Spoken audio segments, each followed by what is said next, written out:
আওয়ামী লীগের সময় দেখতাম বেশ কথার ফুলঝুরি। ওবায়দুল কাদের, শেখ হাসিনা থেকে শুরু করে অনেক নেতা একটা বিনোদন। বেশ চমৎকার চমৎকার কিছু। ওই যে পালাবো না, কোথায় পালাবো, তারপর জলে রে জলে, হ্যাঁ, মনে বড় জ্বালা, পদ্মা সেতু হয়েই গেল। তো এখন ওই বিনোদন থেকে আমরা বঞ্চিত হয়েছিলাম, কিন্তু এখন আস্তে আস্তে এনসিপি নামক একটা দলের তাদের নেতাদের বেশ কথার ফুলঝুরি। শুনলাম একজন সিনিয়র রাজনীতিক কালকে আমাকে বলছিলেন যে বক্তৃতা দিতে গেলে দেখা যায় যদি নাসিরুদ্দিন পাটোয়ারি, সার্জিস আলম, হাসনাত আব্দুল্লাহ থাকে, ক্যামেরা ওইদিকে দৌড়ায়, কারণ তারা এমন কিছু কথাবার্তা বলবে ওইটা বেশ চম্বুক অংশ হবে, নিউজের জন্য বেশ ভালো খাদ্য। আমাদের পিছনে ক্যামেরা থাকে না, এতকাল রাজনীতি করে আমরা ব্যর্থ।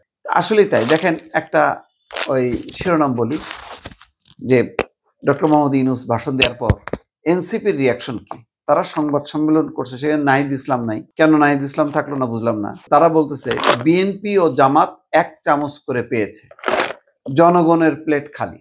মানে ডক্টর ইউনূস দুই পক্ষকে খুশি করার জন্য 1 চামচ করে কিছু পাইছে, কিন্তু জনগণের প্লেট খালি, জনগণ কিছু পায়নি।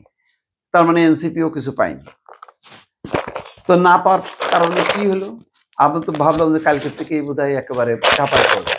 তো তারা খুশি। আবার জুলাই সনদের যেই মানে গেজেট নোটিফিকেশন হয়েছে, সেই গেজেট নোটিফিকেশনের ব্যাপার হয়েছে আবার কিন্তু রাষ্ট্রপতি শাহাবুদ্দিন চুপ্পুর স্বাক্ষরে। তো ওরা কি বলছিল, চুপ্পুর স্বাক্ষর করা আর ওই যে বিষ খাওয়া সামিল, তো সেটাই তো হজম করতে হচ্ছে। গণভোট একই দিন, তো এইটার ব্যাপারে তাদের আপত্তি ছিল না। তো আসলে এখন মানে এই চ্যাপ্টার শেষ। এনসিপিও এটা নিয়ে যে আর কোনো কথা বলবে তা না, কিন্তু ওই প্রতিনিয়ত এখন ওই বিএনপিকে উদ্দেশ্য করে, মেনলি বিএনপি টার্গেট, তাকে উদ্দেশ্য করেই তাদের নানা রকম বয়ান প্রতিনিয়ত আছে। তো তারা এক ধরনের হতাশা ব্যক্ত করছে। তারা হতাশ, তারা খুশি না। মানে অখুশি হওয়ার কারণে আবার যে তেমন কোনো কিছু তারা বলবে যে আমাদের এটা হয়নি, ওইটা হয়নি, আমাদের এটা দরকার ছিল, ওইটা দরকার ছিল, সেটাও আর মুখ খুলে কিছু বলতে পারছে না। এবং আলটিমেটলি তো কি হলো, কিছুই আসলে হইল না। শেষ পর্যন্ত ওই নির্বাচনের দিনে গণভোট নিয়েছে, জুলাই সনদের যাই আদেশ, গেজেট নোটিফিকেশন হোক না কেন, এগুলো সব তো রেকটিফাই হবে। তো শেষ পর্যন্ত আসলে পার্লামেন্টই আসল। এটা ডক্টর ইউনূস তারা হয়তো একটু, তার বা কমিশন তারা একটু দেরিতে বুঝলেও এটাই বাস্তব। যা কিছু হবে ওই ডক্টর ইউনূসের হাতে হবে না, কমিশন দিয়ে হবে না, যেই নির্বাচিত পার্লামেন্ট আসবে তাকে দিয়ে হবে।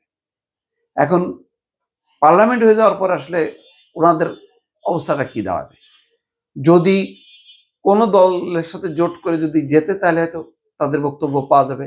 আর তা নাহলে তাদের ওই জনতার পার্লামেন্ট, পার্লামেন্টের বাইরে জনতার পার্লামেন্ট করে ওই প্রতিদিন বেশ চটাং চটাং কথাবার্তা বলে তাদেরকে টিকে থাকতে হবে। এছাড়া আপাতত আমি আর কোনো গতি দেখছি না যে এর মধ্যে দিয়ে যে কোনো ব্যাপক কোনো তারা পরিবর্তন করবে, কিছুই করতে পারবে না। নাসিরুদ্দিন পাটোয়ারি কি বলছে, জুলাই জাতীয় সনদের আইনি ভিত্তির যে প্রক্রিয়া নির্ধারণ করেছে সরকার, তাতে দরদ দেখালেও কোনো দায় দেখায়নি।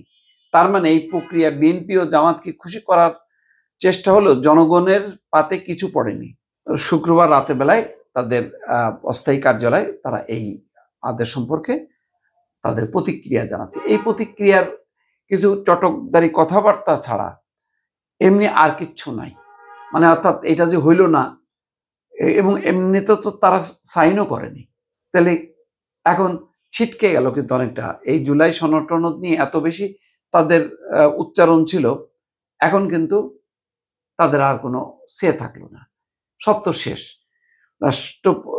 ডক্টর মোহাম্মদ ইউনূসের ভাষণ, রাষ্ট্রপতির হলো গেজেট জারির পর আর তো কিছুই থাকে না। এখন দেখেন সবাই ওই বেলুনের মতন চুপসে গেছে। যেটাতে তারা যাইতে চাচ্ছিল না, সেই কঠিন পরীক্ষার মধ্যে এখন যেতে হচ্ছে, নির্বাচন। এর কোনো বাইরে নাই। অনেকে নির্বাচন বাদ দিয়ে সবাই বনের রাজা হইতে চাইছিল। এখন বনের রাজা হইতে গেলে ওই সংসদ নির্বাচনের কঠিন পথ পাড়ি দিতে হবে। এই বাস্তবতাটার মুখোমুখি অনেকে হইতে চাচ্ছিল না, কিন্তু এখন সেটাই হইতে হচ্ছে। ফলে এখনই আসল পরীক্ষা শুরু হবে যে আপনি অনেক কিছু পরিবর্তন করবেন, করেন, যান পার্লামেন্টে, যান পার্লামেন্টে অধিকাংশ মানে সংখ্যাগরিষ্ঠ আসনে বিজয়ী হয়ে ওলট পালট করে দেন, যা খুশি তাই করেন, সমস্যা তো নাই। ওই পরীক্ষার মধ্যে পড়ে এখন দেখবেন আস্তে আস্তে অনেকে পিছাইতে থাকবে, সামনে থাকবে 2টা দল আর অন্যরা ছুটতে থাকবে। এটা হলো বাস্তবতা বাংলাদেশের রাজনীতি।